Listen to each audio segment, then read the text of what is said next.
Supreme court ఇచ్చిన guidelines ప్రకారం 7 సంవత్సరాల కంటే కింద ఉండేవన్నీ కూడా బెయిలబుల్ సెక్షన్స్. నాన్ బెయిలబుల్ అయినా కానీ స్టేషన్ బెయిల్ ఇవ్వాలి అని చెప్పేసి it's description of the officer యొక్క దీన్ని బట్టి బెయిల్ ఇవ్వాలి అని చెప్పేసి 7 సంవత్సరాల కంటే కింద ఉండేది.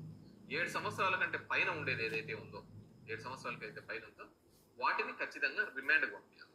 సో ఎప్పుడైతే మీరు ఈ వూండ్ సర్టిఫికేట్ తీసుకుంటారో, దెబ్బలు తగిలినట్టు హాస్పిటల్ నుంచి సర్టిఫికేట్ తీసుకుంటారో 324 అనేది 326 అవుతుంది. అప్పుడు అది నాన్ బెయిలబుల్ కింద అవుతుంది, 10 సంవత్సరాల కిందకి వస్తుంది. కాబట్టి ఖచ్చితంగా వారిని జైలుకి పంపిస్తారు, రిమాండ్ పంపిస్తారు. ఒకటి. సో ఇది మీరు చేసుకోవాల్సిన ఇంకోటి ఏంటంటే దీంట్లో బెయిలబుల్ సంబంధించి 324 కానీ 323 కానీ ఈ దీనికి సంబంధించి వచ్చినప్పుడు బెయిలబుల్ సెక్షన్ 41A నోటీస్ ఒకటి ఇస్తారు. అది ఇచ్చినంటే మనం పోయి అక్కడ పోయి విచారణకు